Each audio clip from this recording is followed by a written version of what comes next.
Faith has a new frequency. The Spirit of Huntsville. KHSPLP, Huntsville, Texas. Spirit 94.3.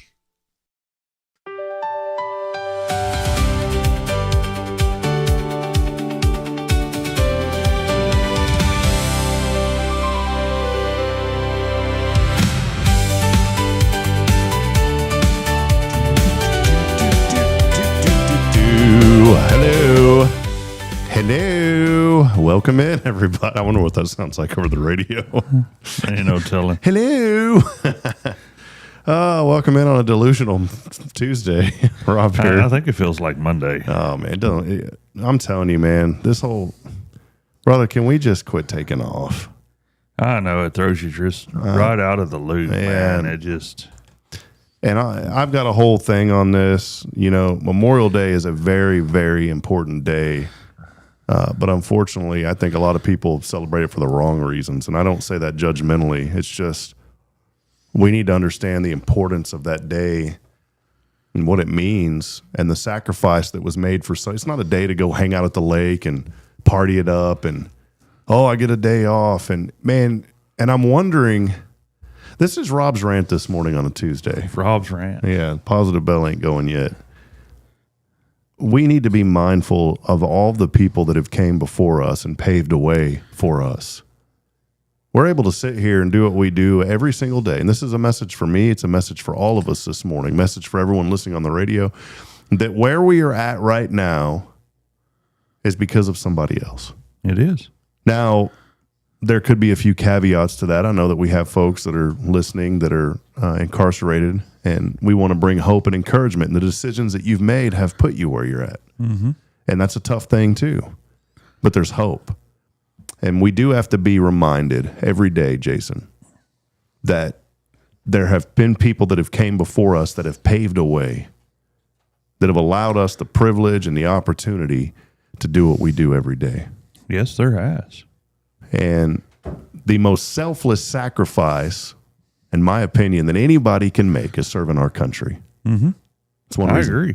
One reason I love living in Huntsville. It's such a patriotic community. We celebrate and love on our veterans. We know, you and I know many, many veterans. We do. But there's just something with me in Memorial Day that's just never, I don't know, man. It's never been one of those deals for me that I feel like is taken seriously by a lot of people. I don't either. I have to agree with you on that. I think you know the vast majority of folks are, you know, of course the weather's nice this time of year, especially down here. It hasn't gotten overly hot yet, so people want to take advantage of it. You know, maybe go to the lake or the beach, or you know, have a cookout or whatnot. But that's not what it's about.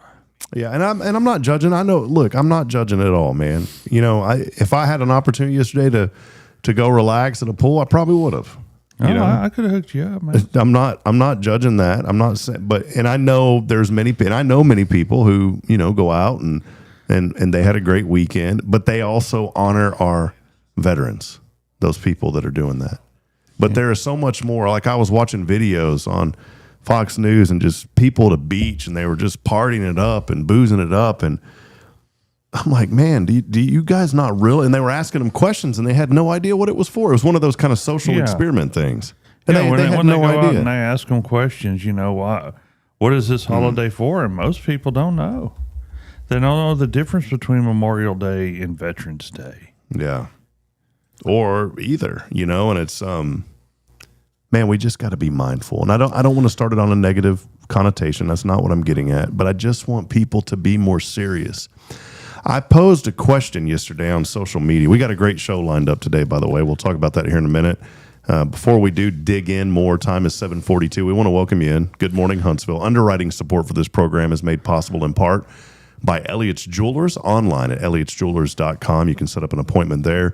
And also here on this Tuesday, Guardian Defense, all things personal safety, their website, guardiandefensellc.com. I posted something yesterday on social media, Jason, and it wasn't anything that was bothering me. It wasn't anything negative, but I was thinking a lot about our purpose in life. Something that the Lord has put on my heart a lot lately. And I'm really mindful of what I'm doing. I really am. Like if I'm doing something, I'm wondering, what am I doing it for? You ever have thoughts like, why am I doing this? Yeah, quite regularly, to be honest. And I was thinking about this the other day. And yesterday, it finally got to a point to where I posted about it. And this was a thought-provoking question, and I wanted to lead into this today because I want other people to chime in. And there's no wrong answer. I had some funny answers on this. There's no wrong answer, but here's a thought-provoking question that I posted. And I want to ask our audience this morning this. What are you trying to prove, and who are you trying to prove it to?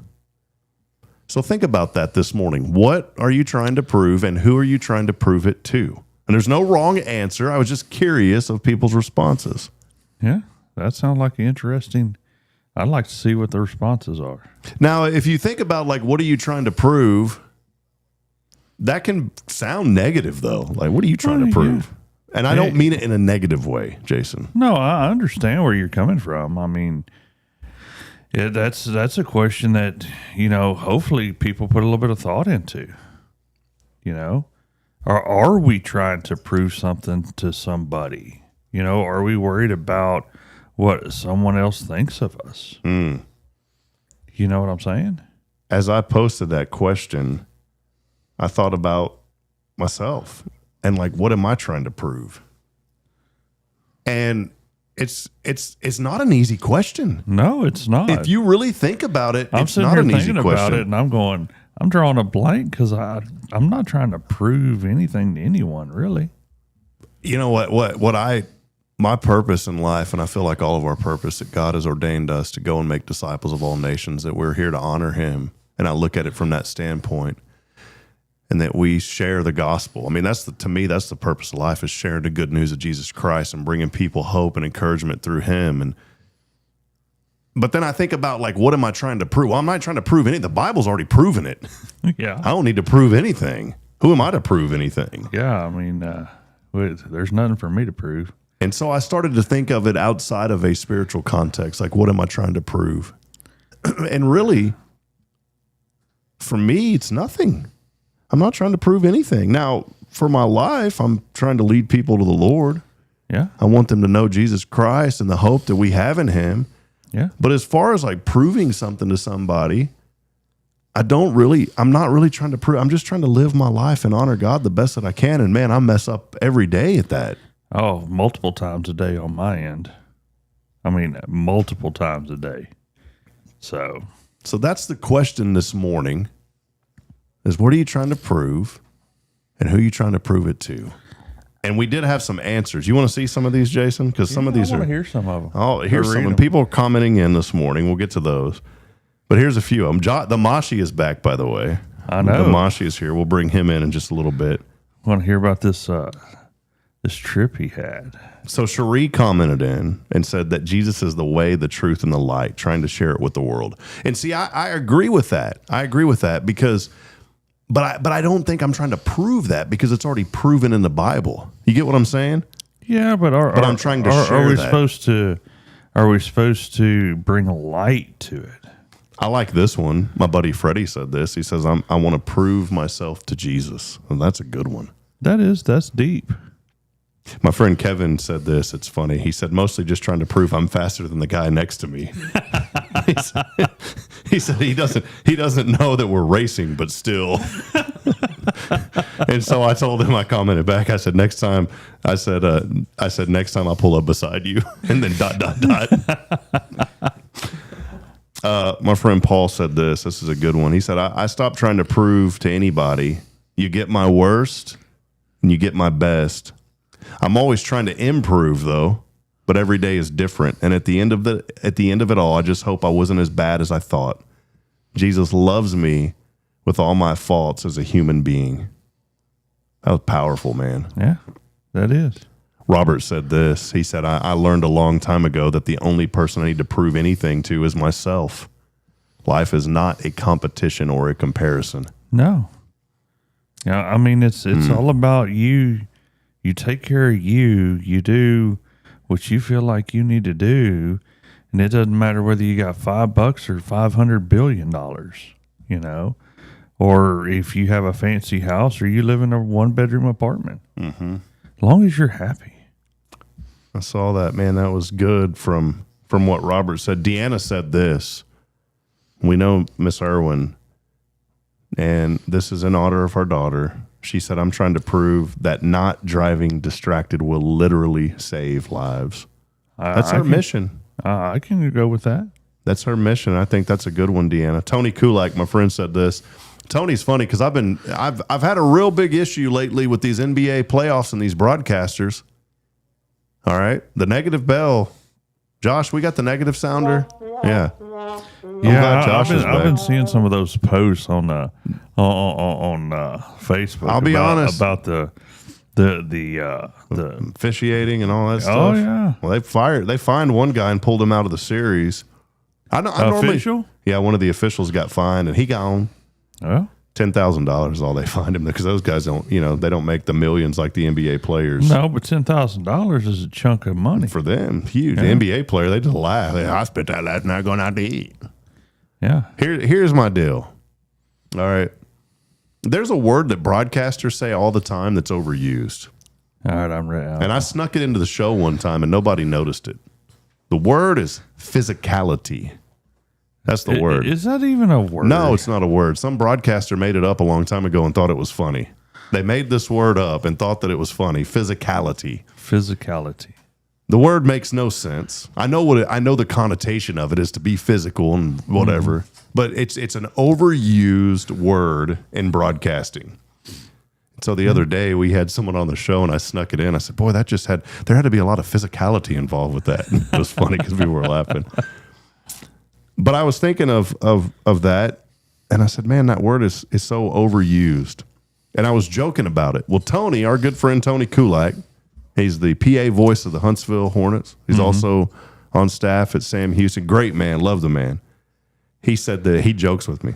He says, I'm trying to prove that physicality in the NBA playoffs is a good thing. Who am I proving it to? The people of America and all the world. So thanks, Tony, for that. Hey, I think that deserves a bell ring. Yeah. There you go, Tony. You get the positive bell this morning. The new word, too, thanks to my good friend, who I wish was my good friend, Victor Wembanyama. The new word that they're using now is verticality. Verticality? Yeah, he's 7'5", and the dude can literally reach up and touch the rim without jumping. So that's the new word, verticality. Okay. So Jason, I'm just thankful to have to be upright and verticality. to have some verticality today. We all should be thankful we're up and about today. Yeah, man. It's not promised. Hey, real quick, we'll head over. We're going to take a break. Our friend Phillip is here. Such an important message this morning. We're going to share some great news and information about a ministry that he has in honor of his beautiful daughter. We're so excited to have Phillip here and in this community. We're going to talk to him here in just a few moments. Before we take that break, we do have some folks that are chiming in this morning on the live stream. Our good friend Jamie Saucier, as we were talking about Memorial Day earlier, he said, "Thank you to those heroes that have sacrificed their lives for our freedom, my brother included." So thank you, Jamie. I see that. Autumn Wheaton always saying, "Good morning, Huntsville family." Autumn's over at TDC. We appreciate you, Autumn. You're such a great friend of this program and part of our family. Jennifer Augustinetti, good morning. It's a terrific Tuesday. Y'all have a blessed week. Quentin Glaze joining us saying good morning. Autumn said this on what she's trying to prove. She said, "What I'm trying to prove." She said, "Getting a little heavy." I told you it was a heavy question this morning. It is heavy. She said, "I find myself trying to prove, am I worthy?" And she said, "Worthy of what? Unknown? Just worthy to myself? If I feel worthy," and she put it in quotes, "then maybe others will too." Mm-hmm. So an important discussion this morning. We appreciate Autumn and all those joining us, many others on social media and also on Spirit 94.3. Also want to give a shout out to Vanessa. Hey, Vanessa Rhines is joining us. We don't see some of these comments because they come through another portal. Right. I used to broadcast her son, Willie Rhines. That was my first stint in broadcasting. Was it? In high school broadcasting at Georgetown. Man, that was years ago already. Yeah. That was I guess you made an impact on somebody. They're following you now. 10 plus years ago. Well, Vanessa, so I hope Willie's doing well. It's good to see you. She said, "I'm a good steward of my money to God." That's a big one. That's a huge one. And Jim Beam joining us this morning. So good morning to Brother Beam out there. If y'all want to know Jim's story, he'll come on and share it again sometime. I'm sure he's a good man. Josh Mashi, real quick, before we break, you've had time to digest that question. What am I trying to prove? And Josh is back with us after 10 days in New York on a mission trip. We'll hear about it at the end of the show. I'm excited to learn what the Lord did through that mission trip. But Josh, what do you think about that question? It's a pretty deep question, man. Yeah. I think I'm trying to prove to, even though it's not biblical and not correct, I think mentally I always try to prove to God that, I'm trying to do, I'm trying to be this person. And really in 2 Corinthians 12, it talks about how Paul has a thorn in his flesh, and he said, he asked God to take it from him. And then he says, Jesus says, "My grace is sufficient for you, for my power is made perfect in our weaknesses." And so I feel like this is something that I struggle with. I need to prove to God that I can do better. I can become a better person, even though he loves me in spite of my sins. Yeah, man, that's good, Josh. Well, let us know this morning that you're out there. We'd love to hear from you. You can text us in. By the way, that number, 936-339-0139. Our text line is open. Don't call it because we won't answer, but you can text us at 936-339-0139. Hey, I also have 2 tickets to give away to Puppy Pals Live. Do you really? Coming up June the 2nd, I think. So that's courtesy of the Old Town Theater. They're a nonprofit, and so we don't mind giving away. There's no exchange of anything there with the Old Town Theater other than just good community fun. Yeah. Puppy Pals Live. Sounds like Josh really wanting to go to this one. Puppy Pals Live. We're going. We got 4 tickets. I'm taking the little ones. We're going. Yeah. You got any puppy pals at the house? Yeah, I got about 4. So you got Puppy Pals Live. Well, I have 4 that reside in my house, 3 that reside in Kyle's house, and 1 that resides in my mother's house. Okay, we have Puppy Pals Live over there at the Thompson Ranch. I'm telling you, man, we could just have it there.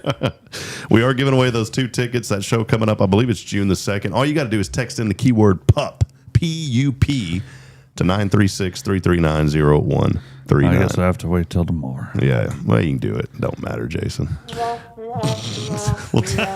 Sorry, Jason. Time now, 7:56. We're going to take a break, and we'll stay on the radio because we have a very important message to share. Our friend Phillip is here this morning, has an incredible ministry and doing great work in our community through his nonprofit. We want to talk about that. When we come back, there'll be a little bit of music just to keep you entertained in the background, and we'll be back here in about 2 minutes. It is your show. It's Good Morning Huntsville. Stay with us as we'll continue on this journey here on a Tactical Tuesday.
Canaan. No vicinity to Barrett Radar.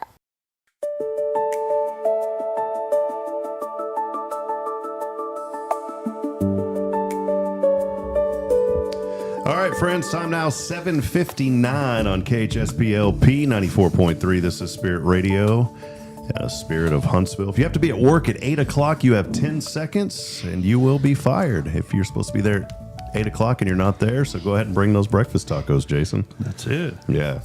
Well, hey, it is a fun morning. We are so thankful to have our new friend, Mr. Phillip Flores, here. He is here this morning. With his beautiful daughter, Isabel Grace. We are so excited to have Phillip. I met Phillip. Man, I met you at the was it the Junkapalooza? That's right. We had a little corner tent set up over there, and you came by and started chatting with us, and you had moved your photography studio, Isabel Grace Photography, into the Vintage that Samantha Havard has over there. Correct. And then you were like, well, man, we got to talk. I have a ministry here in town. So it's good to have you. Before we dig into all that, and Isabel's here this morning. Good to see you, Isabel. Good morning. Hi. I wanted to ask you, just let's get to know you a little bit, man. Tell me a little bit about just your journey here to Huntsville, brother. How you got here and all those fun things. Sure. Yeah. First, thank you so much for giving us the spot in a much louder voice on what we're doing over here. So I greatly appreciate y'all having us in and welcome us into your home. So thank you so much. You bet, man. Very, very gracious.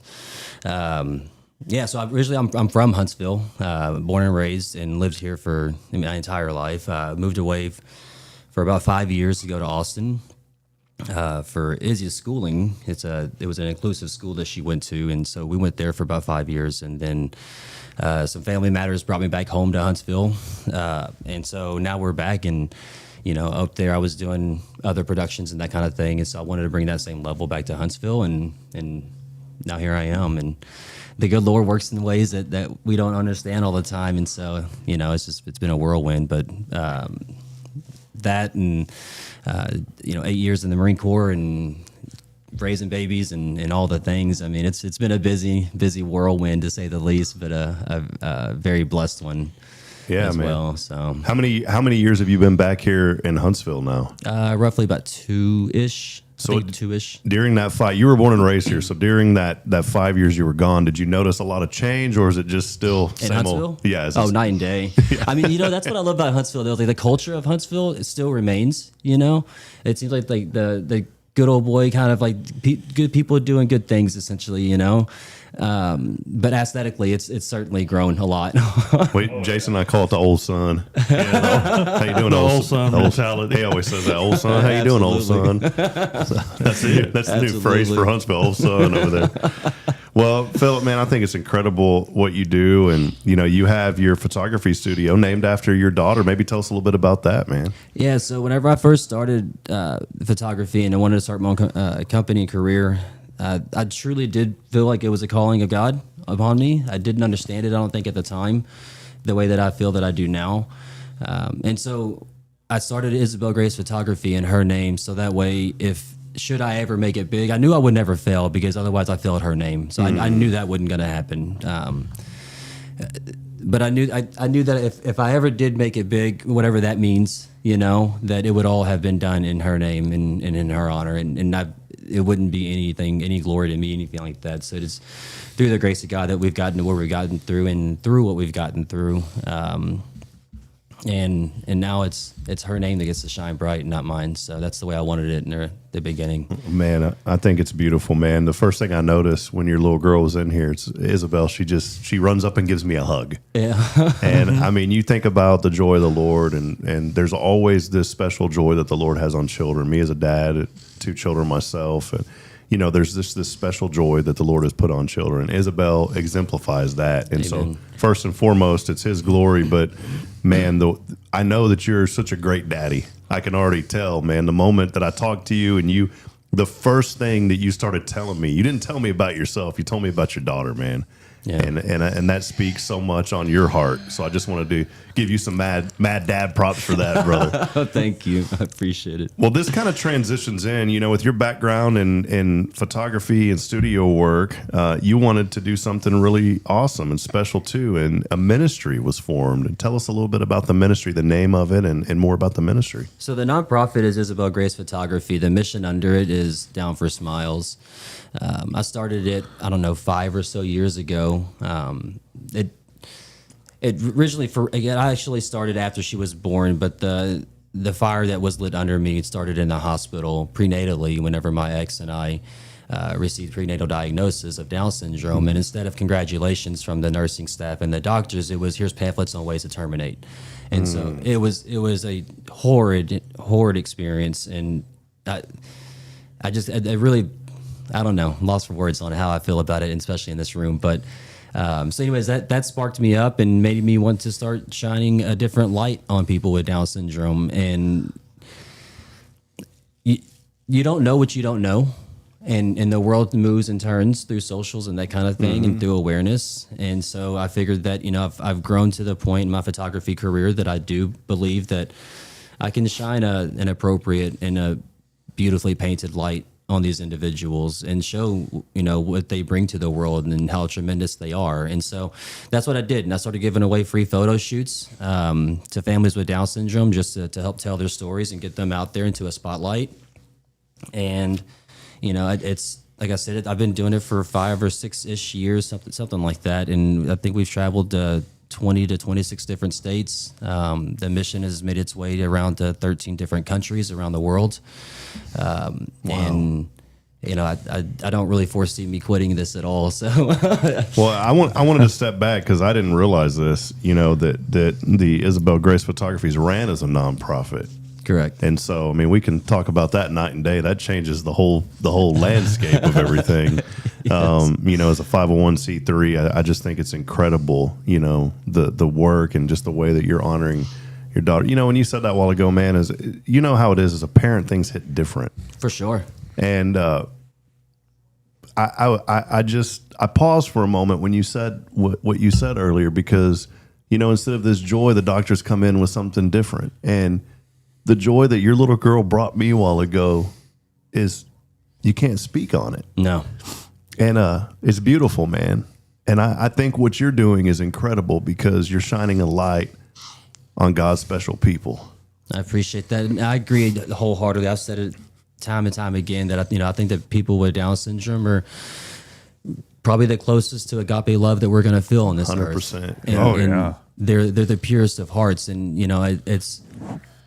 She may not have the same size vocabulary that you and I have, but she can express love in ways that you can understand. And you feel all you that. have to do is look at her. You know what I mean? I'll That's tell you it. the heart vocabulary of That's anyone. where it is. It's the heart vocabulary. Amen. It's that nonverbal, that she possesses that none of us do. Yeah, I'm telling you, man. I know a young man named Jared who has Down syndrome, and he was the light, and it still is the light and joy of the Georgetown Eagle baseball team. Yeah. They made it all the way to state, and when they won the state championship, he was the guy that was running back and forth. And I always said, I told my analyst back, I said, Jared has more joy than any of us put together. Mm-hmm. And I said, I want that joy that man has. Amen. Mm-hmm. And so I'm just so thankful for what the Lord has put on your heart. When did you feel like God really put this on your heart? Did it happen instantaneous? Tell us a little bit more, just kind of about that journey, if you don't mind. I think that whenever the pamphlet situation in the doctor's office happened, I think that was the initial slam. I've noticed that a lot of my largest blessings in my life personally have come through struggle and have come through hardship. And so I've kind of forced myself into a point to where when I see hardships, I understand that a blessing's on its way. It's just got to get through this first. And so I think that was the initial kick for it. I move really, really well under pressure, and especially whenever I got fire and fury under me from something like that. It's very powerful and motivating for me as a person. And so I think that doing that, and then, that I think it took place over time to where you photograph these families and you tell these stories all around the country, and this community, is all too often living in the shadows and hidden there, right? And it's been that way for decades. And then you get somebody that doesn't know you at all, and that flies all the way across the country to merely celebrate your successes and what special light that you bring to this world. The look in their parents and their mothers' faces is irreplaceable. I mean, you can't buy that look. And I think that's really what solidified it is your loved one does mean something. Your loved one is special, and holds value in this world and deserves their own place and their own right in this world as well.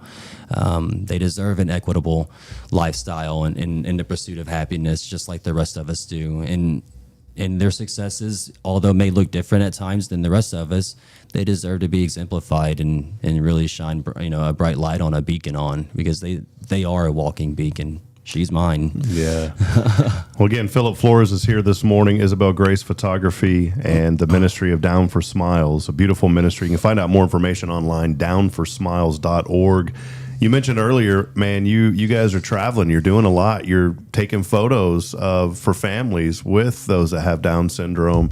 Maybe highlight that a little bit more. What does that process look like? Are people reaching out to you, or you reaching out to them?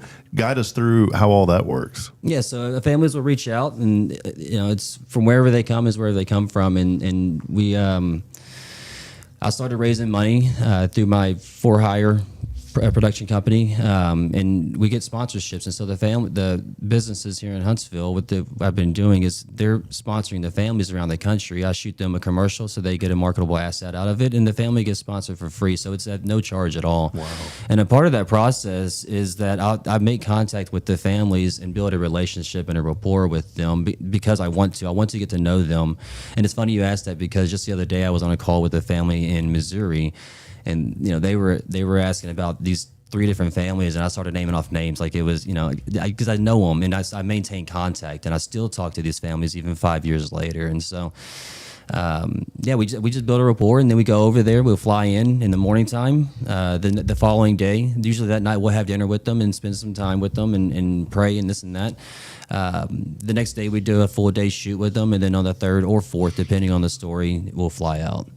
That's awesome. It's very hands off, very stress free. It's you just sit there and smile. We're coming. And so this has been going on for some time now. I mean, you've been Yes, doing sir. this for a while. I Yes, think it's sir. and not just here, like you said, getting on a plane, flying out, and building relationships. Yes, sir. We serve a relational God, Amen. and I think I know this is something that the Lord has put on your heart. This is your ministry. This is you planting seeds for His glory, Amen. and honoring your daughter through it at the same process. Yes, Yeah. sir.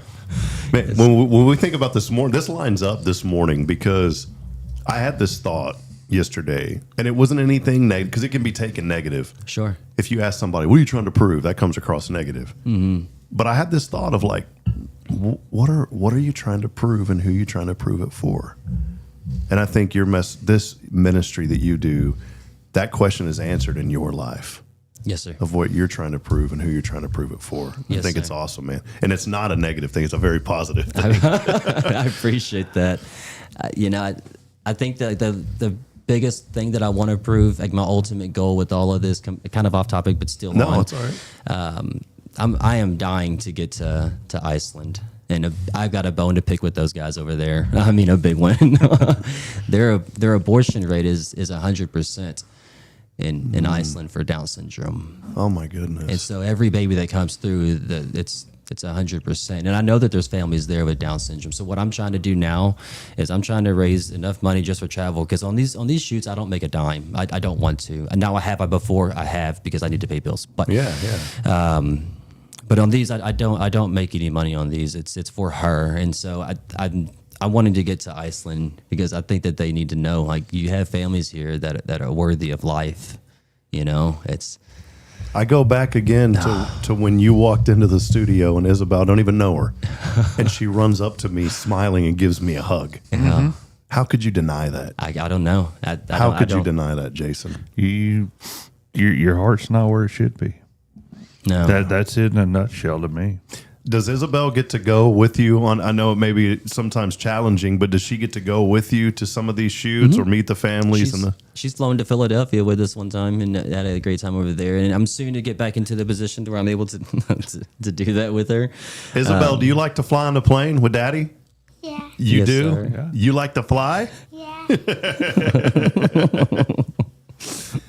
Is it scary? Is the plane scary or fun? It's fun, yeah. That's awesome, man. Yes, sir. No, it's been the biggest blessing. It's I remember whenever we first had Isabel, it was a lot of fear, as one would imagine. The unknown.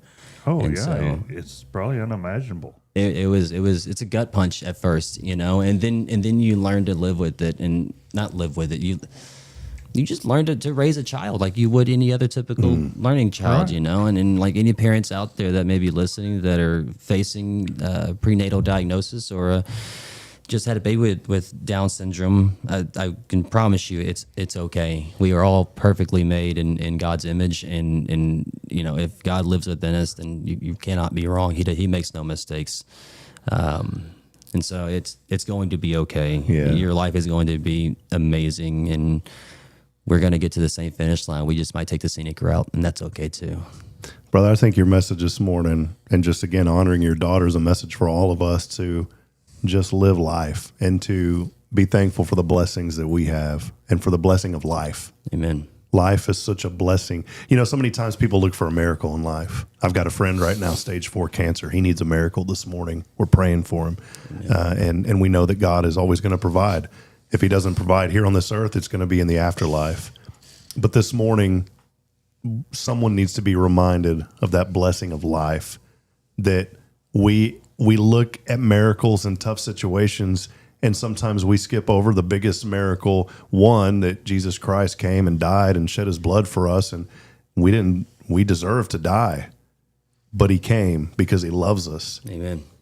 And I look at this, and someone had taught me this years ago, Phillip, just being alive is a miracle. It is.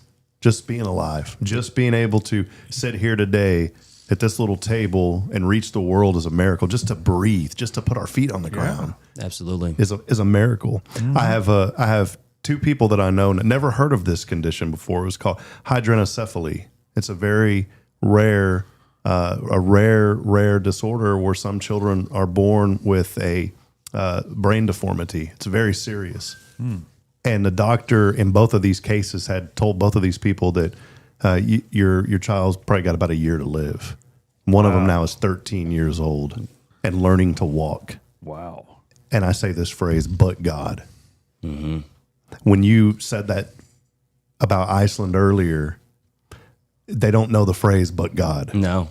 And I know that the Lord is going to open some incredible doors for you in that part of the world.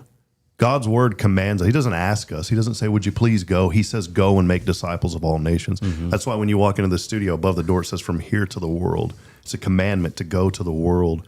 The Lord is calling you to the world, man, and to Iceland, and it's going to happen, man. No, that's my thing. It's like I literally have goosebumps. Like I know it, I know it to be true because God's not asking, He's telling. Yeah. Like, He's not asking how I feel about it. This is what you're going to do, kind of thing. And I don't know, man. I just get overwhelmed with emotions about it, and I yeah. Well, outside of that, we know that's a big calling. What else is going on in the ministry? Give us some more insight. Maybe there's somebody today that's saying, man, this has touched my heart. I want to give. I want to help support this guy. What can people do? Maybe give us some more of that type of insight. Great question. I appreciate it. So like I said, I'm recently started working with local business owners because I wanted to bring that same level of production that I was pushing out in Austin back to my hometown. And so what I put out was, or offered to the local businesses, was sponsor a family anywhere in the world of our choosing as they reach out, and then we'll come in and shoot you a commercial. We had a commercial recently played on television with CSCU and Versatile Barber Academy here in town. He sponsored a family. This week I'm flying on Friday to Cheyenne, Wyoming, to meet Jaden and do some portraits of her. We're going to hike a mountain together and do an interview up in the mountain and with oversights. And I mean, it's going to be a beautiful thing. She's incredible. And I learned about her through the barber that was cutting my hair that day. So long story short is I'm looking for business owners that want to support a family, sponsor a family. Again, I don't make a dime on this. I don't want to. I'm not looking for, that's not why I'm here. I'm just a dude with a camera, and a message to share. So, if it's local businesses that are interested in sponsoring this, you get a lot more back out of it than I do. What does that typically look like? I know it can vary from family to family probably, but on average, what would you say like someone is giving or financially to sponsor if you don't mind a family? saying, No, it's fine. So with flights and then hotels and cars and so forth, it's usually around $1,500. Oh, that's not bad. It's not I bad thought it was at going all. to be a lot more than that. Yeah, that's what I'm saying. I'm not looking to make money on this. It's like commercial work is $3,000 a day typically starting price. But with this, I just need you to get me there, and I'll do the rest myself. That's fine. Like I just get me and my team there, and then that's payment enough for me. So I haven't seen one go over 2,000. It just depends on the prices. I mean, I bought the flight to Wyoming was like $550. I was like, good Lord, these gas prices now. And that's not like a major hub. If you've never been to Cheyenne, I have several times, but Been over to the Dutton Ranch over there, Jason. that is not even in the same state. Oh yeah, it's Montana, right? Yeah, I mean, come on, man. This is why I don't need to be talking about anything I don't know about. To the train station. Yeah. We're gonna go to the train station. The Amtrak's right over here. Let's just do that. It's easier. Well, again, Phillip Flores is here this morning with Isabel. We're so grateful to have you, man. I've been looking forward to this since you reached out and said, hey, I want to come on. I just really wanted to get this message out. And this morning, I believe somebody out there, their heart's been touched. Get a hold of Phillip and support this man and the work that he's doing. Again, you can go to his website online, downforsmiles.org. Again, it's downforsmiles.org to find out more information. Phillip, anything else today, man? I know there's a lot going on, and you've covered a lot, but maybe there's something else on your heart that you wanted to mention before we go today. Honestly, the one thing that I have like resonating and like looming over me is if before we close out, do you mind if we pray over this? Yeah, man. And then Izzy can kick it off. Is that okay? Yeah, let's do it. Yeah? Yeah, I would love to do that. Absolutely, Let's do man. it. That's what we're about. Let's do it. Baby girl, let's pray. You go.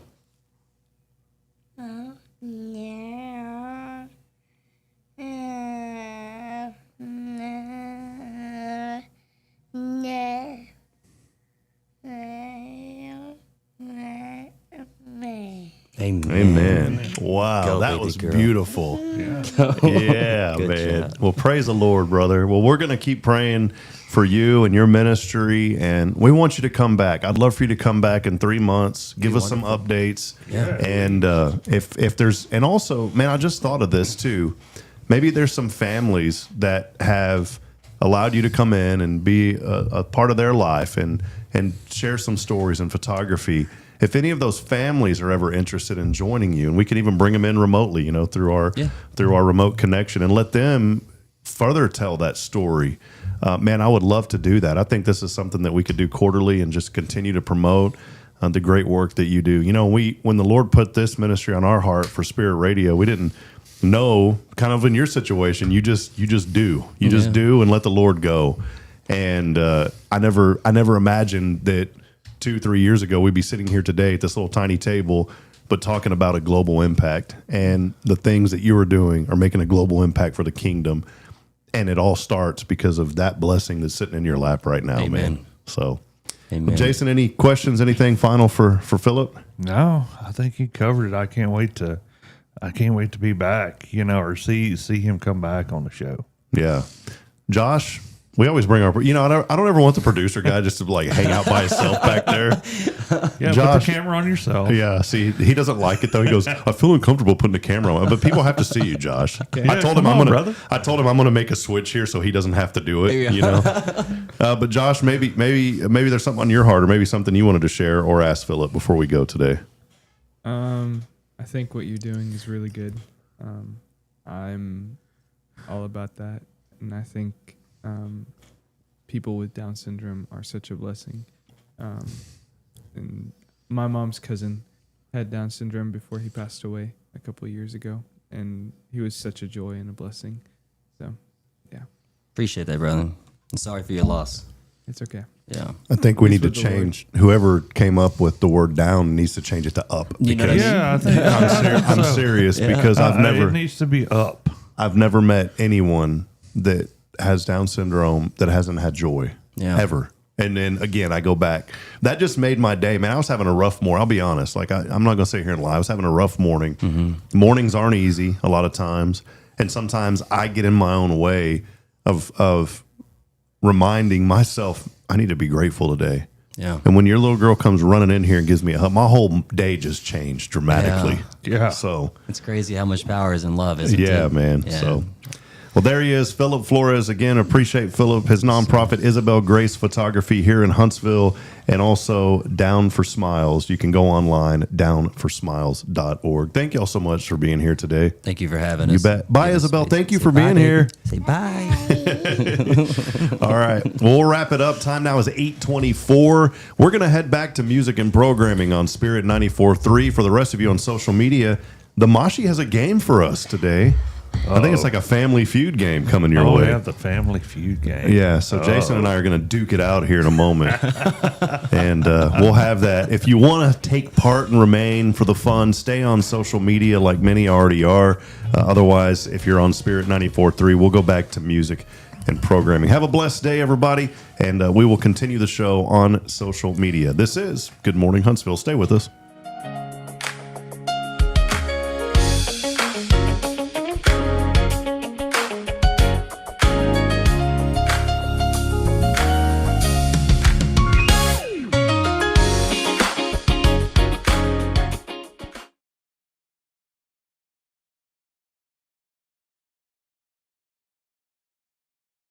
Hey friends, Rob Hipp, Media and Community Outreach Minister here at First Baptist Church, Huntsville. Let me ask you, when's the last time you felt real hope? Maybe it's been a while since you've been to church, or maybe you've never felt connected to a church at all. Well, friends, that's okay. Here at First Baptist, we're a harbor of hope, and we welcome everyone just as they are. We have programs throughout the week for all ages to come together, ask questions, grow in faith, and find the hope that only Jesus Christ can bring. Whether you're looking for a fresh start or a community to call home, we'd love for you to join us. Come experience something real. For more information, visit fbchuntsville.org. First Baptist Church Huntsville, a harbor of hope. In this harbor of hope, we are safe inside.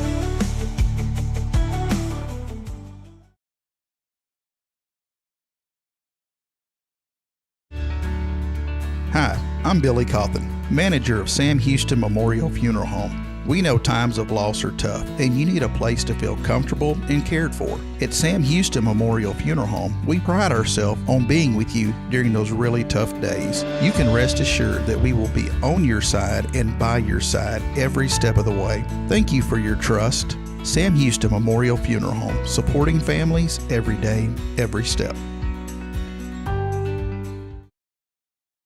Tomorrow's Promise Montessori schools believe in creating spaces where children can learn, grow, and use their imaginations. At any Tomorrow's Promise location, children enjoy the largest playgrounds in town. Tomorrow's Promise Montessori is a fun school where every child learns a concept is expected before moving on to the next concept. At Tomorrow's Promise, every child is respected, loved, and nurtured for the unique individual that they are. Tomorrow's Promise Academy on Veterans Memorial now open. Visit tomorrowspromise.info for more information. Education you can trust. This is Guardian Defense in Huntsville, Texas, a trusted family-owned and operated gun store and range in the heart of East Texas. Guardian Defense is your one-stop destination for Texas LTC, NRA basic pistol and rifle courses, pistol refresher training, as well as a wide selection of quality firearms and ammunition. At Guardian Defense, empowerment is within reach through their Texas DPS-approved license to carry classes. Certified instructors will guide you through every facet of firearm safety, conflict resolution, and the pertinent legal aspects. Book now to become proficient and responsible in handling a firearm with complete confidence.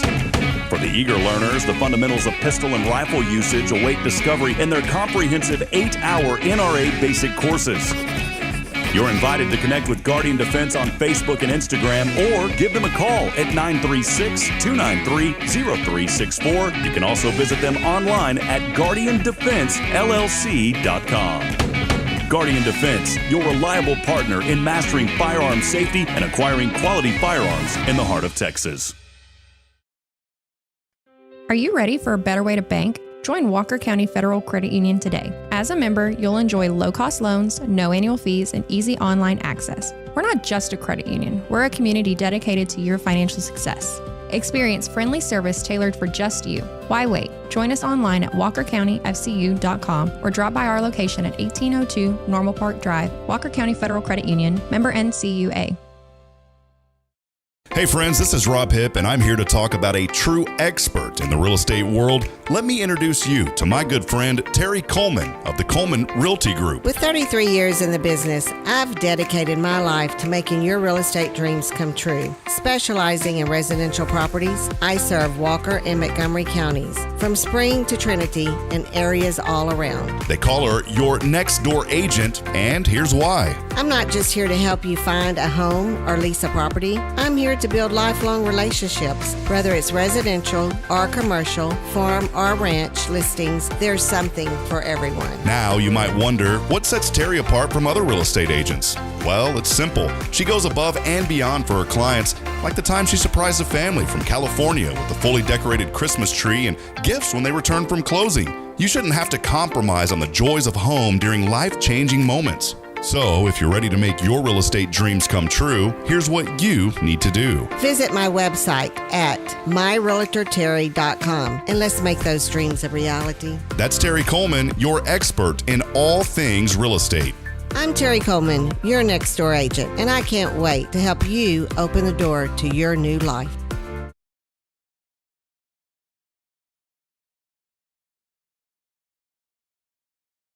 Hey friend, Rob Hipp here for Hey friend, Rob Hipp here for Elliott's Jewelers. I wanted to let you know that Elliott's Jewelers right here in Huntsville, they're celebrating World Diamond Day all month long with a special annual diamond event. Right now, through May the 31st, you can save 30% on in-stock diamond jewelry valued at $3,000 or more. So whether you're shopping that perfect gift for your mother, an anniversary, an engagement ring, or a gift that says more than words can, Elliott's Jewelers offers personalized service by appointment only.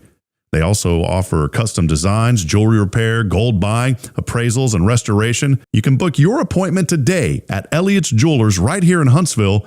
Visit them online to book that appointment at elliotsjewelers.com. The Oak Ridge Disciple House is a faith-based 501c3 nonprofit Christian character building ministry helping men 18 and older who are suffering from drug and alcohol addictions. If you or someone you know needs help, there is light at the end of the tunnel, and that light can be found through the Oak Ridge Disciple House. For more information, visit oakridgedisciplehouse.com. From Huntsville, Texas, hope lives here. Spirit 94.3. All right, everybody, welcome back as we continue. Good morning, Huntsville, here on the Soch. The Mosh, got a haircut over there. Look at that guy. I'm telling you, man. I noticed that when he came in. I was like, Mosh. I think he got it for his little mission trip. Yeah. It looked good when he got up there to the New York. I think he got it for another reason, too, mission trip and another reason. So Another reason? Yeah. So looking good, Josh. Looking good. Thank you. I got it on the mission trip. Oh. Did you eat any New York pizza while you were on the mission trip? Rob, what kind of pizza do we not eat up there? We ate pizza 4 times, and I was fed up with it. Oh, really? But it tastes better up there. I mean, it tastes like pizza. No, it tastes different. See, I've never been up there to eat pizza. Did you do the crust test? No, but wait a minute. You didn't eat Domino's or No. Yeah, you ate legit New York pizzerias. Yes. So did you do the dough test? What do you mean? The dough test is this. There is a certain acidity in the water in New York that makes the pizza famous. I don't know if you knew this or not. Some company had developed a device called the New York Water Maker for this reason. The New York Water Maker injects the right acidic level into water down here so you can have the New York pizza. Now, you think it's a scam, but there is truth to this. You see, there's something with our water here that causes the dough not to be as robust as the dough in New York because of the acidic level, okay? That's news to me. So if you take a pizza, you didn't do it, Josh, and I should have told you this. If you take a piece of pizza in New York that is legitimately made and you fold it, it does not droop. Next time you get pizza here in Texas or anywhere in the South, do the dough challenge. Fold your pizza, and I guarantee it'll droop down. What do you mean droop? It droops down. Like the point in it'll that droop you start down. eating, it'll fold over if the dough isn't right, is what he's saying. Yeah. So you take, you get you a big old piece of pizza. And please don't say pie, because I hate that. Why do they call pizza? Oh, I'm going to go get a pie. Yeah, that's nasty. It's not a pie. A pie is what you eat for dessert. Exactly. Thank you. Thank you. I'm glad we can agree on that. You take that big old hunk of pizza and you fold it in half. Yes. Okay. It'll always droop. And the pizza up there, it stays. No, it drooped and it drooped. Okay, then that's okay. So here's but all 3 places drooped. So here's my thing. The 3 places that you ate at, they weren't using true ingredients. I'm serious about this. We went to Times Square to have some. Oh, that's a joke. That's a tourist hotspot, buddy. Yeah, no, We you went got to- to go. we You got to go back over in the. we had 2 of those. In the Bronx, on some no-name street, and we went to Queens on a no-name street, and we had that. Well, go look it up. It's not supposed to droop. If it does, it's cheaply made, and it's not made with the right stuff. Yeah, there you go. So, whatever you said, I don't know. Agree. I don't.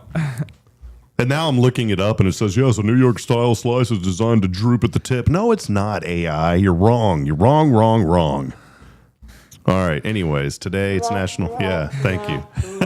By the way, today is National Paper Airplane Day. Oh, we're going to have to make some paper airplanes. When's the last time you made a paper airplane, Josh?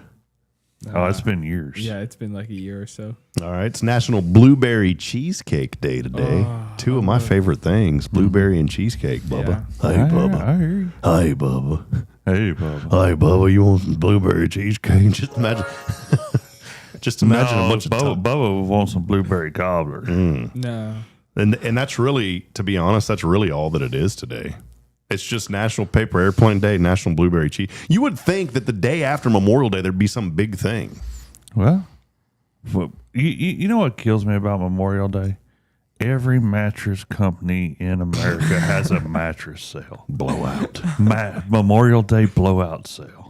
Every year. I mean, come on. Oh. Is it like Memorial Day is the official, buy a new bed day? Well, it's like Ford Truck Month I feel like every month. I think every month is Ford Truck Month. Employee pricing, Ford Truck Month. You pay what we pay.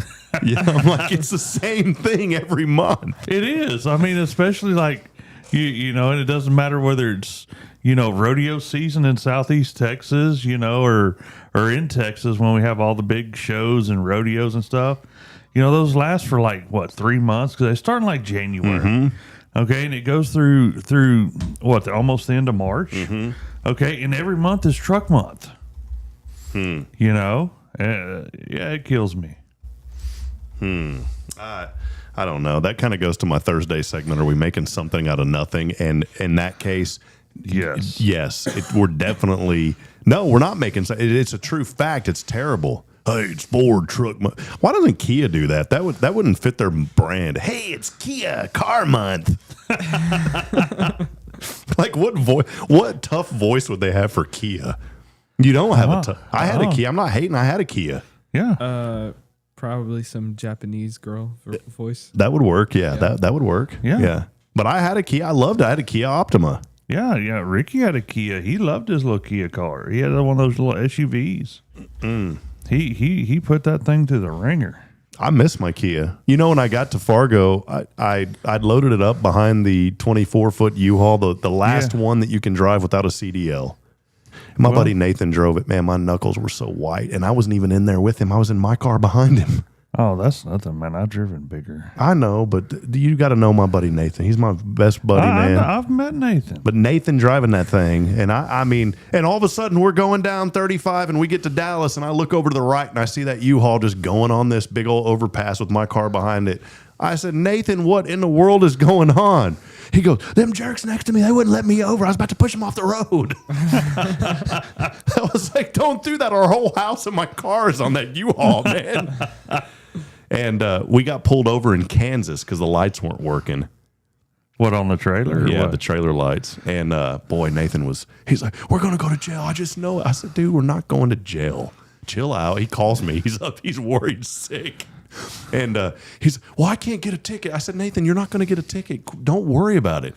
And so those guys pulled us over, and it was just like everything you'd seen on TV shows about like Kansas state troopers.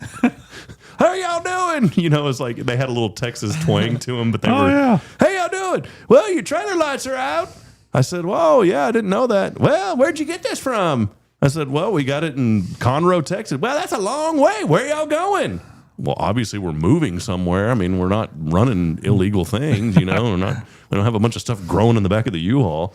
Yeah. He ended up being super cool. He called in 2 others though. So before long, why did they do that? Am I making something out of nothing that whenever a police pulls you over, why does 3 or 4 more of them have? Is it just because they don't have that he called? It just may be that his buddy drove by and saw it and wanted to come hang out. I mean, I see it happens here in Huntsville.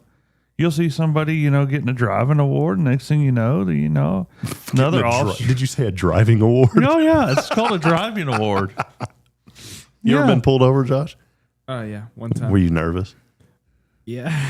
Why? Because I was speeding and I was going to church on Sunday. Uh-huh. and I got pulled over by. Did you take your Bible and like put it up on the dash before they walked up to your car? No, he asked me quickly. He was like, "Are you going to church?" I was like, "Yeah." He's like, "Okay, I'll give you a warning." See, that's good. See, there is something to this. You know, I've gotten pulled over, boy, a ton of times, probably 20 times. Not proud of it. Learned something new about one in Georgetown, a Hollywood stop. I didn't know what that was. What's that's just where you kind of roll you through. Just kind of. Oh, that's a California roll. That's the California roll. See, he called it a Hollywood stop. Oh, that's the California roll. You just kind of lay back. You're cruising. You ever cruise, Josh? You get in your car in your Mitsubishi, and you just kind of cruising, man, like laid back with my mind on my money and my money on my mind. You know, jamming. He does. Well, I was cruising through, and that was the first time I got a warning. And he said, "Man, that's California." I said, "Brother, I said, I work right here. It's my computer store." I said, "I'll roll through." I told him straight. I said, "I'll roll through this every day." He goes, "Well, you ain't gonna be rolling no more." I said, "No, sir." I learned my lesson. Yeah, but I've only gotten one. Knock on wood. And thankfully, this table has wood under it. I've only gotten one ticket my whole life. You know where it was at? Where? I had a red rental car. That's the first mistake. It is true. You do not. I do not like red vehicles. I had a red rental car. I was on I-10 West, rolling through Sonora, Texas. You must have been making some tracks. What's the cop on Dukes of Hazzard? Oh, Roscoe. Yeah, Roscoe pulled me over. "How you doing?" I said, "I'm doing good, sir." "Well, I did. You know why I pulled you over?" I said, "Because I was speeding." "Well, yes, you were, son." He sounded just like that. Mm-hmm. I said, "Yeah, I'm sorry, man." He goes, "Well, you were going 90. And I said, "I know. I'm out here in the middle of nowhere, and I didn't realize how fast I was going." It's easy to go 90 miles an hour out there in West Texas like that. The speed There's limit, nothing. The speed limit's 80 anyway. Yes. So I was just by myself going 90. And somehow we start talking about basketball, me and this old Roscoe. And this guy looks like a cross between Roscoe and Wilford Brimley. So if you can imagine those two guys put together, okay? Okay. And so we start talking, and we got away from the reason I got pulled over. And somehow I said something about basketball, and this was when the Spurs were in the playoffs at the time. And, well, you been watching them Spurs? I said, "Yes, sir." I said, "In fact, my mentor is a guy named Bill Schoening, the voice." "I know Bill. I listened to him out of San Antonio." And we go on to this really awesome 10-minute conversation. You know what's going through my mind the whole time we're having this talk? Rob's going, "I'm fixing to get out of this ticket." "Yes, sir." "I'm fixing to get out of this ticket." The whole time I said, "Man, I've just made the bestest of friend out here on lonely I-10 West outside of Sonora in Sutton County." And he just says, "Sign here, sir." Boy, we are having a great conversation. I'm not exaggerating. 10 plus minutes. We're talking about the Spurs. We're talking about basketball with this Roscoe Brimley. Roscoe Brimley. And then all of a sudden, he said, "Well, son, I sure did love this conversation. It gets pretty lonely out here, but I got to give you a ticket." And that Roscoe Brimley hit me for $340, man. Ooh, son. Yeah, I was. That's the only time, it's my fault. It was the only time I ever got a ticket in my life. I ended up doing defensive driving online, and they took it halfway down. I said, "Brother," I said, "I'm not going all the way back out here to Sutton County to pay this ticket." And so, anyways, long story short, I ended up paying, and there you go. I don't know why we started talking about this. I don't either. Yeah, I don't either. I had a really good story about this. I don't know why. I have no idea why you brought it up, but it's okay. Something about getting pulled over. But I do have one more story for you. All right, I was talking about me getting out of never getting a ticket, right? Right. Two more stories. We were talking about the California roll. This is what we're talking about. And one day, I'm real big on making payroll for my employees. Okay. When I had my IT company, man, I had like 8 or 9 guys, and I always made sure, even in the down times, there was times I didn't pay myself, but they never once missed their pay ever. And I'm proud of that because I always worked hard to take care of them because they took care of me. And anyways, I looked down one time and I just gotten out of an appointment. I said, "Man, I got to go make payroll. I got to get my guys paid." The bank closes in 8 minutes. Well, the bank is, guess how far away from my computer store? 9. No, 8 minutes. And so I said, if I leave right now and I hit the pedal to the metal, I'm going to make it okay. You're actually right. It was like a minute later. So I figured if I go a little bit fast, I'm going to get there. Man, I get halfway to the bank, cop pulls me over. Bridget's with me in this case. I don't know what it was. It was one of those losing my self-control days. And if you know me, you've seen it. Oh, Josh hasn't seen it yet. Have you, Josh? You haven't seen me lose my self-control yet, have you? Not too bad? Not too bad, no. All right. Poor Autumn has seen it before. Autumn Wheaton's seen it. When I poured coffee all over the equipment here one morning. I felt bad about that. Jason's seen it. I've seen it a couple times. The morning we had to move the show. Yeah, boy, that was... Boy, howdy. I mean, man, we was stepping and getting. Yeah. I mean, dodging, stepping and getting. Rob's like, no, I'm done. He goes, you got your pickup? I'm like, yeah. He said, come on, let's start loading. This will be in my book when I turn 85 that I'm releasing. But it was literally a morning we walked into the studio and I just shook my head and I said, we're done. Well, I mean, we won't go into what it was. This wasn't the first time that we had endured this. No, literally, like, there were times that we would have to prop the door open so that we could stay in the studio. Do you remember those? Yeah, there was. Let's just say that there was. It was fragrant. Yes, fragrant. And so I'm thankful. I'm so thankful. I'm so thankful for what we had. But it was time to move. Yeah. And after a while, sometimes enough is enough. Yeah. And I had reached my breaking point. And I said, Jason, today is the day, and you knew exactly what I meant. I knew exactly. I just went and we moved the pickups around and backed them in and dropped tailgates.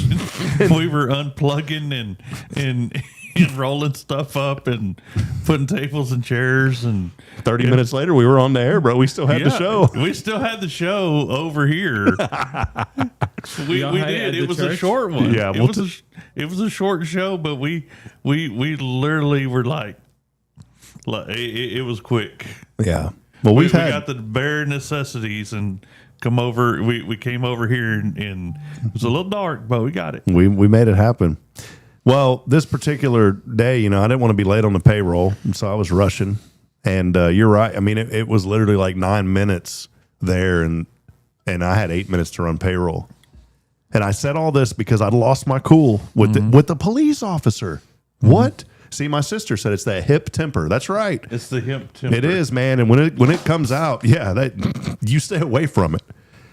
And of all the people that I decided that day that I'm going to go off on, ignorantly, I go off on Georgetown PD for pulling me over when I was in the wrong.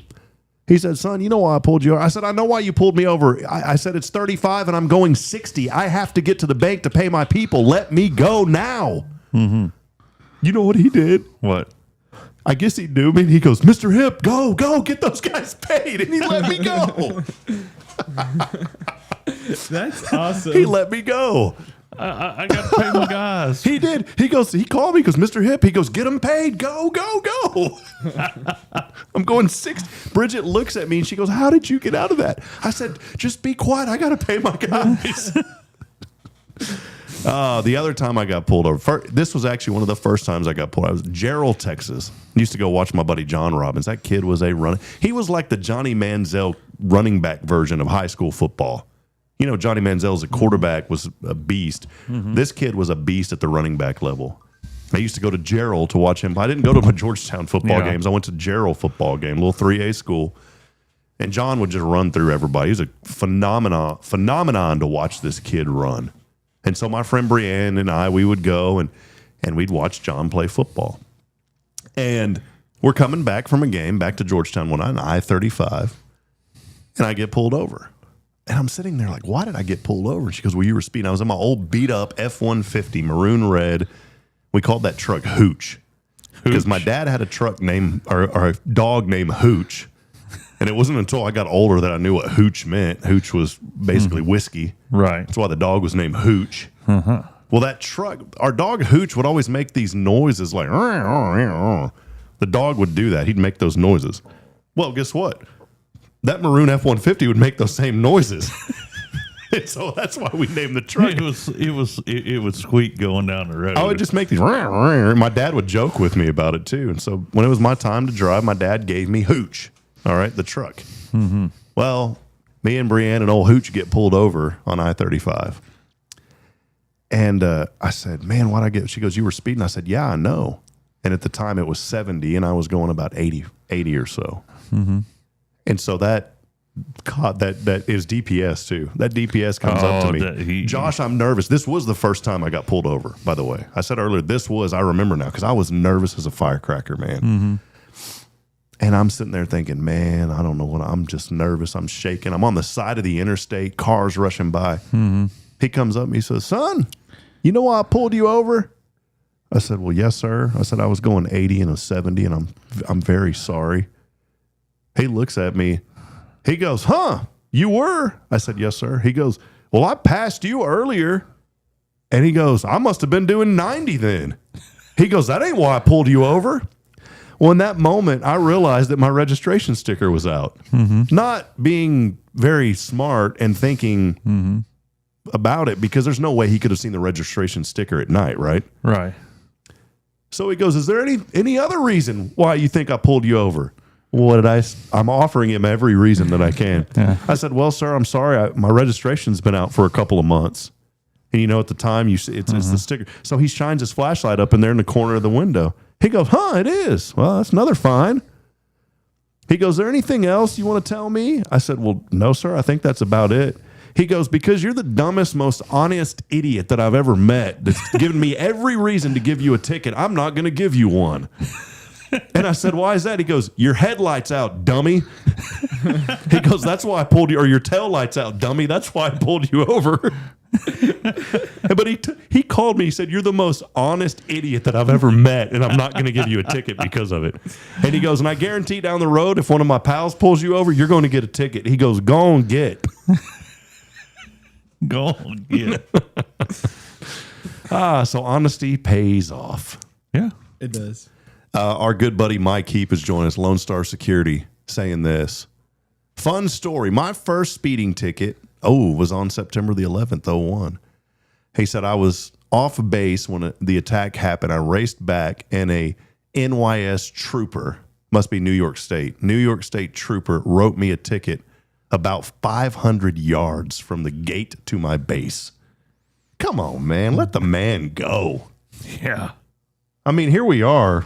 2001, what are we, 25 years later? It's still affecting the man. Come on. I'm telling you.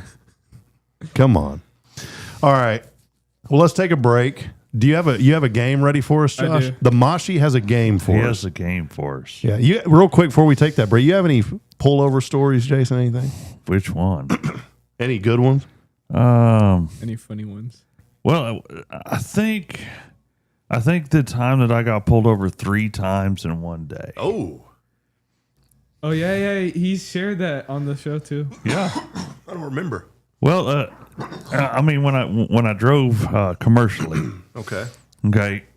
you know, you have to go into the weigh stations. So in the company I drove for, we had this little device called a pre-pass. Okay, and as long as your scores with the federal government were good, they would give you the green light. And ours were really good. Okay. But on that day, I'm leaving Conroe, going to, I think I was going to Casper, Wyoming. And The friendly ghost. And usually that meant I was gonna get up around Lamar, Colorado, you know, at the end of my day. Well, I didn't make it that day because the little red light went off and it said I had to go in the weigh station. See, I thought you say I didn't make it because the Wolf Brand chili hit me. So I go in the weigh station and I'm in there for about an hour and they do a level 1 inspection. I mean, they look at everything. And guess what? I passed with flying colors. They get out there.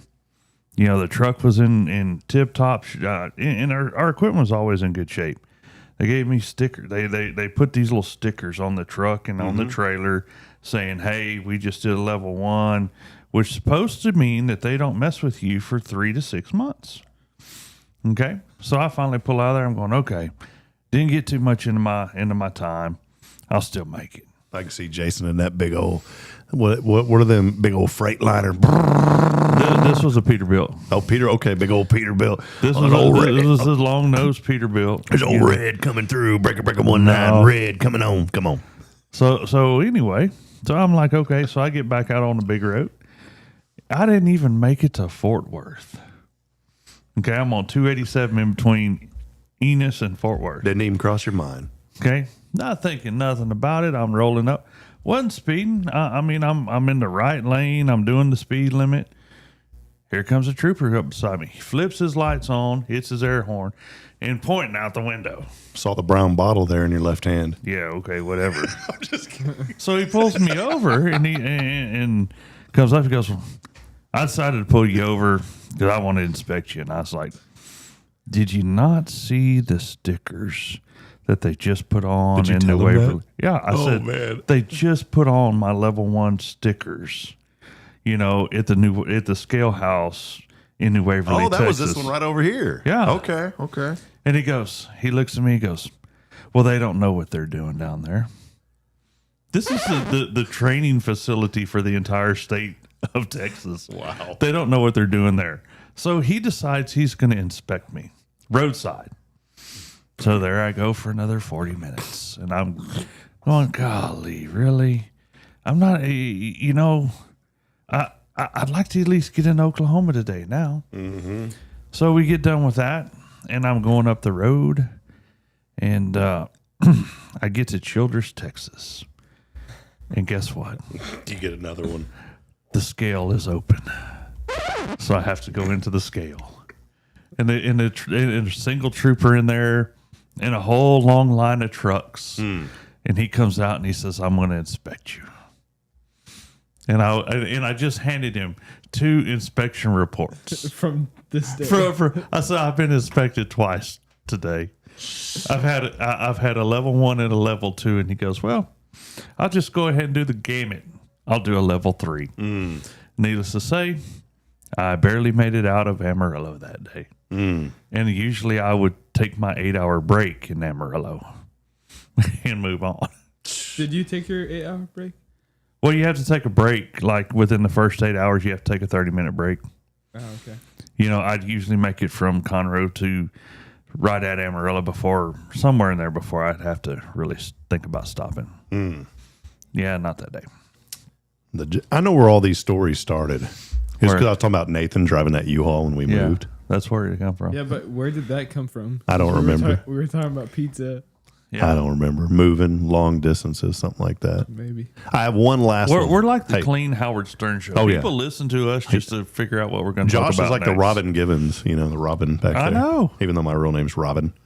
Real quick, I do have one last one because I was going to mention this. Nathan and I are in Del Rio, Texas. Del Rio. Doing an alumni football game. There's a field there. Instead of the press box is a tower. It's not like your 3 levels. It's a silo. Looks like a tower. And a really unique stadium there at Del Rio, the Rams. And we're doing the broadcast, and on our way back, coming out of Del Rio, they have the drug stops down there. Obviously, there's a lot I don't of know that they're multiple reasons, but they do it for station. it's mainly for they're Drugs checking and drugs. humans. Yeah, and so we pull into this. Everyone has to go through it. All right, checkpoint. Everybody. Don't matter if you're commercial, private, whatever. You're going through it. I noticed as soon as we start going under, there's this dog that's the drug dog that's leagues ahead of us because I hear it barking. it's echoing through the metal of that the under area. I'm like, that dog is going nuts. And so Nathan said, that dog better not do nothing to us. And he's poor guy's already nervous as all get out. I'm like, great, I got to go through this with Nathan. We're definitely getting arrested for no reason. And so I said, Nathan, chill out. Everything's cool. We're going to be good. This is why I love Nathan, man. He's my buddy. That's why I love traveling with him. And so sure enough, we get up there. That dog starts going nuts on our car. I mean, this dog is barking, sniffing, scratching. And the guy comes, he goes, get out. And poor Nathan, I was like, God, this guy's going to end up, he's going to lose it. And Nathan was like, there ain't nothing in this car. There ain't nothing. I said, Nathan, chill out, dude. You're going to get us arrested. They take us into a room. They take you into the room. And the room it's a metal, it's like you're in a detention center. Right. The seat is stainless steel seats. Yeah, they don't want it broke. No. And we're in there, and you can see out the window, they are going through our luggage. And Nathan goes, I know that somebody planted something. Somebody planted something on us. We're going to jail. I said, Nathan, chill out. I said, that dog is dumb. It was barking at everything. And Nathan said something. The guy comes in. He's like, we're searching your car. The dog has picked up something. And Nathan said, well, your dog's broke. Your dog is broke? He said, that dog is broke. It's wrong. The guy goes, our dog's never wrong. Mm-hmm. He goes, sit down and be quiet. I'm not exaggerating any of this, man. Okay. They go through all of our stuff, and it's like you see on the movie. They throw it around everywhere. Mm-hmm. They finally say, all right, y'all can go. Nathan goes, I told you your dog was broke. And I even told him, I said, y'all need to get a new dog. That dog was going off on every single person that day. I mean, come on, guys. Don't use your dummy dog, your test dog, in a real world scenario. Yeah. That's why Taylor would know about this. We'll talk to her about it tomorrow on the show.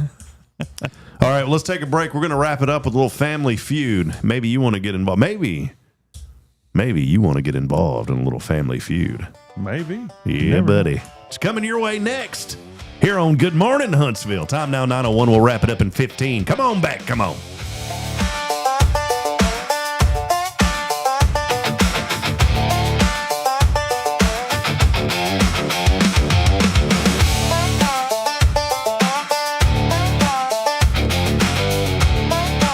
This is Rob Hipp, and I'm here to talk about a true expert in the real estate world. Let me introduce you to my good friend, Terry Coleman of the Coleman Realty Group. With 33 years in the business, I've dedicated my life to making your real estate dreams come true. Specializing in residential properties, I serve Walker and Montgomery counties, from Spring to Trinity and areas all around. They call her your next door agent, and here's why. I'm not just here to help you find a home or lease a property. I'm here to build lifelong relationships. Whether it's residential or commercial, farm or ranch listings, there's something for everyone. Now you might wonder, what sets Terry apart from other real estate agents? Well, it's simple. She goes above and beyond for her clients, like the time she surprised a family from California with a fully decorated Christmas tree and gifts when they returned from closing. You shouldn't have to compromise on the joys of home during life-changing moments. So, if you're ready to make your real estate dreams come true, here's what you need to do. Visit my website at myrealtorterry.com and let's make those dreams a reality. That's Terry Coleman, your expert in all things real estate. I'm Terry Coleman, your next door agent, and I can't wait to help you open the door to your new life. Hi, I'm Billy Cawthon, manager of Sam Houston Memorial Funeral Home. We know times of loss are tough, and you need a place to feel comfortable and cared for. At Sam Houston Memorial Funeral Home, we pride ourselves on being with you during those really tough days. You can rest assured that we will be on your side and by your side every step of the way. Thank you for your trust. Sam Houston Memorial Funeral Home, supporting families every day, every step. Hey friend, Rob Hipp here for Elliott's Jewelers. I wanted to let you know that Elliott's Jewelers right here in Huntsville, they're celebrating World Diamond Day all month long with a special annual diamond event. Right now, through May the 31st, you can save 30% on in-stock diamond jewelry valued at $3,000 or more. So whether you're shopping that perfect gift for your mother, an anniversary, an engagement ring, or a gift that says more than words can, Elliott's Jewelers offers personalized service by appointment only. They also offer custom designs, jewelry repair, gold buying, appraisals, and restoration. You can book your appointment today at Elliott's Jewelers right here in Huntsville. Visit them online to book that appointment at elliotsjewelers.com.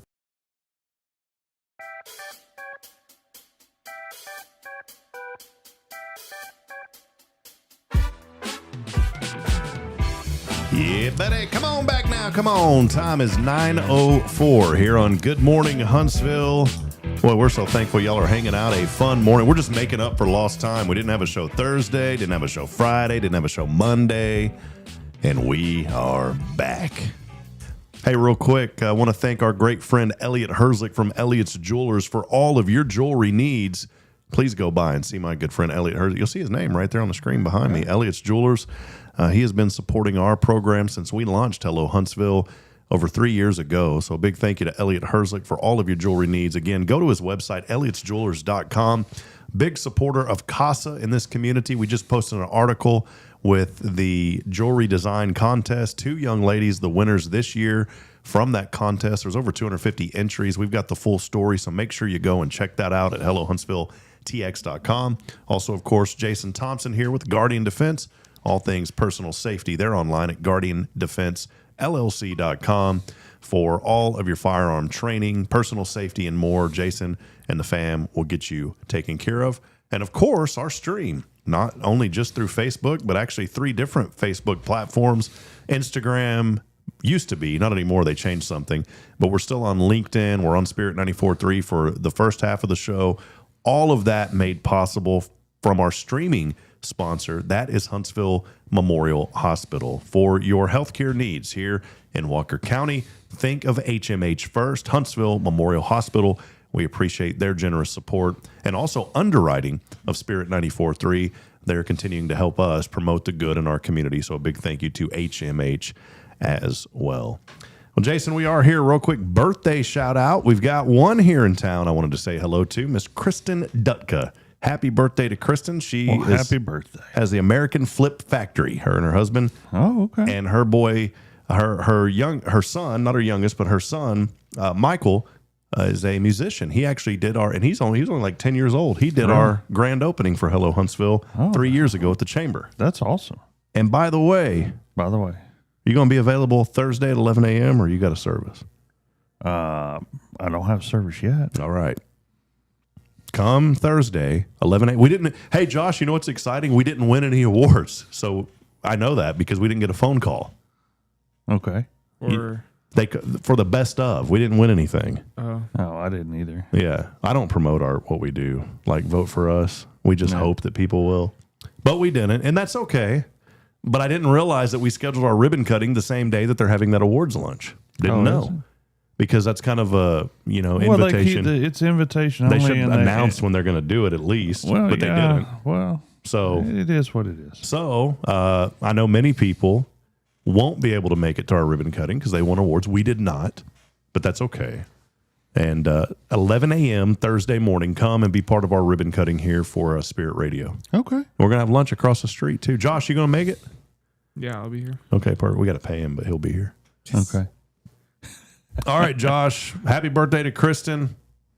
Hey, do you have a little music for us real quick? It's just one person. I know Kristen real. I just want to sing to him real quick. Jason, you want to join us? Wait, no, I'm not singing. We don't have happy birthday. Just give us some joyful music real quick. Rob's going to sing. I put Josh on the spot here.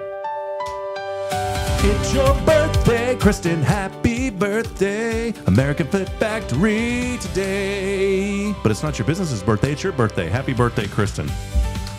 Yeah. Sounds good. There you go. All right. My time to be quiet. Josh, guess it's your time. I'm done. Welcome to Family Feud. Trademark reserved. Yeah. With Rob Hipp and Jason Thompson and your host, Joshua Mashi. Mosh Pit. The Mosh Pit. All right. So we're going to play it like last time. Whoever hits it first says their answer. If their answer isn't the top, the highest one, the other person gets a chance to say what's the top one. Okay. Hope you fact check this week. That's a backhand comment. Old Charlie AI gets it wrong over there sometime. Oh yeah. That's all right. All right, Josh. All right, I'll keep score. 1 second. Dog. What? Okay. Name something people do when the power goes out. Eat. That's the first thing that was on my mind. That's not it. I know what it is. Find a flashlight. Yes. For 27 points. The number one answer. Do you want to guess, Rob? The number one answer? It wasn't find a flashlight? No, that's the second one. Flip a breaker. No. What? It's look for candles. Oh. What a joke. All right, Hey, Jason. at least I got number 2. Good job, Jason. Way to go. Yeah, thanks. Jason ahead 1-0. Okay. Name something people put too much of on their food. Rob went first. Ketchup. That's number 2. Salt. For 31 points, salt is correct. I never even put salt on anything. No, but I just went off I was going with condiments and then I got to thinking, no, it's got to be I'm salt. just glad Josh isn't like Chris Farley over there and Billy Mapp. That is correct. Okay. We need to get that voice, that sounder. Play it right here. Yeah. Yeah. Okay, name something you should not forget before going on vacation. Money. Something you shouldn't forget to lock the doors. Nope. You can go again. Your car keys? I don't know. No. Toothpaste. No. Okay. I give. You give? You give too? Yeah. Okay, the top answer was a phone charger. Oh, good one. And so toothpaste is not on there, neither is money, but wallet is and toothbrush is. Well, that should have been close come on, enough, dude. man. They do on Family Feud. Yeah, That's they close come enough. on. Okay. So fine. what was the higher one? Wallet or toothpaste? Wallet. Okay, then Jason wins again. 3-0. Way to go, buddy. Yeah. It's not 3-0. Yeah, it is. No, it's by points. Oh, per. okay. I get you. Whatever. Name something people do when they are nervous. Bite their nails. 29 points. Good Correct. job. Number one answer. Yep. Yeah, I'm Yeah, back right. in, buddy. Okay. You better get your hand on that, man. Name something people buy at a gas station. It was him Tobacco. first. Soda Nope. water. Water? Soda or water. Okay, a drink for 24. No one said That's the gas. top? No. It's gas. I was gonna you didn't give me a chance to like say, do I know it? You said tobacco. You said tobacco. Oh, okay. I was gonna say gas. What a joke. Some sort of mosh pit type game. Okay, that's crazy. Name something people hate waiting in line for. Driver's license. The DMV. Good job. Oh, wait a minute. I didn't say DMV. Did I not get it? No, you got 30 points. Okay. Uh-oh, he's going to win. I like Jason. He's being nice over here, letting me go first. Okay, name something you might accidentally leave in your car. Your phone. For 26 points, your phone. Right. What a Okay. joke. Name something name something people do during a boring meeting. Pick their nose. Scroll on social media. Check their phone. I was gonna say that. I just pick your nose was the first thing. It really was. Name something that ruins a good night's sleep. Upset stomach. Oh wait. No, I changed. Snoring. 27 points. I meant to say snoring. I don't think that's quite fair, but I'll let him go with it. Hey, you're winning by so much. Yeah, I know. That's why I wasn't saying anything. I don't want to blow him out of the water. With my brain, it's not the first thing. I think it's the second thing, and I need to be mindful of that. Okay, name something people do right before company comes over. Oh, that was probably Jason. Clean the house. For 35 points, that is correct. That is correct. Okay. Last question before we go to the fast money round. Uh-oh. I want to know where this money is. Also. That's what I'm saying, man. Name something people say when they get caught doing something wrong. Oh, no. I apologize. Okay. For 17 points. Are you kidding me? It's not the number one answer. What was the number one? I didn't do it. Oh, great. I didn't do it. Okay. Fast money. Okay, how does that work? Same rules. It's just It's just the name of it. yeah, this is the name of it. It's just worth like a certain amount of points. You know, in Real Family Feud, I can steal your points. Yeah, I know. We'll have to figure that one out. Okay. Okay. Name something. Okay, we'll do it for double points. Oh, ooh, Okay, double. Trying to Name do something people eat with ketchup. French fries. Do you have a better answer? Oh, come on. Yeah, hot dogs. For 62 Are you points. kidding me? French fries. Give me a break. What a joke. What a joke over here. would think of hot dog first? French fries, duh. What people did you survey on this? Garbage. Just like Apple. All right, go ahead. Absolute joke. It's all right, brother. We still love you. All right. Name something you find in a junk drawer. Pens and pencils. Do you have a better answer? I'm going to go with batteries. Please don't be number one. It is, isn't it? For 54 points. No, it's not. Give me a break. He's dying over there. How do you, give me a break? How am I getting the number 2 answer every time?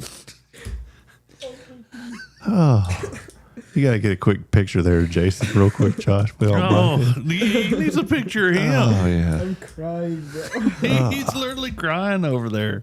Go ahead. That's fine. Just keep it up, buddy. There's plenty of producers here in town. Actually, there's not. I was going, man, it took us 3 years to get him. Don't run him away. Don't run him off. All right. I'm not even going to push the button anymore. Name something people do at a red light. Go. I was like, stop. No. Oh. Okay, go again. Check their phone. For 60 points. Yes. Good job. Yeah, there you go. I know they do it because when the light turns green and you have to honk at them. Yes.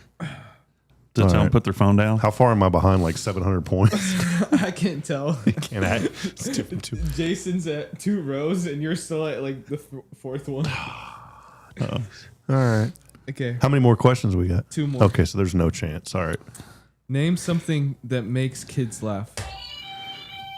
Tickles. Okay, do you have a better answer? Candy. No. For 42 points, tickles is correct. Tickles. Okay. Tickles. The number 1 is funny faces. Okay. Okay, name something people always need more of. Money. For 68 points, money is correct. Boom. I lost. That was so funny. That was hilarious. All right. Well, there you go. Jason, congratulations. Well, I appreciate it. Jason's the winner, correct? Yeah, by far. All right. I can't tell you the score, though. Yeah, congratulations. Well, hey, a fun show today. Josh was on a mission trip the last 10 days or so. I want to share that tomorrow, Josh, if that's okay. Yeah. That's 9:18 now. And we'll wait because I want that to be shared over the radio as well. Right. And No, so, that'd be cool. So we're excited to hear just the great work that the Lord did through Josh this past week and all of those from the BSN, the Baptist Student Ministries. We're going to share that tomorrow on the show. You know what's awesome is we actually have a full show lined up the rest of this week. Also tomorrow, we're going to have Christine James. Had to reschedule with her because I was not feeling well a couple of weeks ago, but Christine is going to be here. And she has a really cool story that she wants to share about her journey of deciding and being a non-traditional student. Mike Yon, the overseer of the LEAP program, had introduced me to her at Chili at the Lodge. That's how long ago this was. Really? And she scheduled some time to come on the show, and she's going to be sharing what it's like to be a non-traditional student. I told her it was great. What does non-traditional mean? You're a little bit older. You wait. You don't go like right you away. mean like me? Yeah, like us. Oh, yeah. okay. Yeah, you don't have to take your SAT. See, it's great. You don't have to have that ACT, the SAT, none of that. So if you just wait a little bit, you don't have to do any of that stuff. Oh, okay. So I didn't know that. yeah. So Josh is like, well, why did I do it? Wasn't there just an article out about the oldest person to graduate medical school?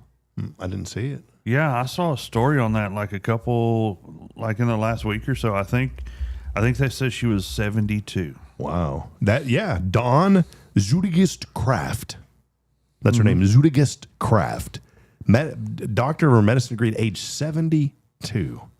She's the mother of ABC News meteorologist Ginger Z. Okay. Gen Z and Ginger Z. Yeah. Graduated from the St. James School of Medicine and made history by matching into a family medicine residency. Wow. Before that, it was To Hong King, a former business executive who graduated from Southwestern University in the Philippines at age 70. So 72. Can you imagine going to medical school in your 70s?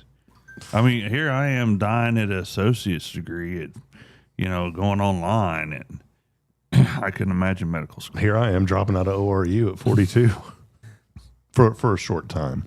Yeah. All right. Well, that'll wrap it up. Josh, any final thoughts today? Fun show, man. Thanks for hanging out with us. Yeah, I enjoyed it. Aren't you glad you decided to wake up? Yeah. Yeah, see? It was worth it just to see you over there crying. I got a message this morning. I said, oh, great. It's going to be even more stress. But Josh sensed the stress, and he digressed, and he came in. Yes, sir. Thank you, buddy. Yes, sir. That's a good man Yeah, right there. it is. It's a great man. Awesome dude. We need some patriotic music as we go out today, Josh. At one point in every man's life, there's a decision to be made. When the clock gets close to 7 a.m., will I continue to stay in bed or will I wake up and be part of the Good Morning Huntsville production team? Josh Mashi, a man who was tired, a man who had given 10 days of relentless ministry outreach. He was tired and exhausted, but he said, there is no sleep for the weary. I will come, and I will run those dials, and I will make a difference. Josh Mashi did that today as we brought forth a great program that wouldn't have been great without Josh. And so now we depart from this time. We look forward to tomorrow, another day to make a positive difference in our community, another day to be proud Americans. That is what this show is all about. We'll see you tomorrow. As I end every program reminding you this morning, we're not strong enough alone to make it on our own. We need each other. So please provide a word of encouragement. Jason, lend a hand of support. I promise somebody out there today needs you. Until next time, good morning, and God bless America. So long, everyone. See you, Josh and Jason.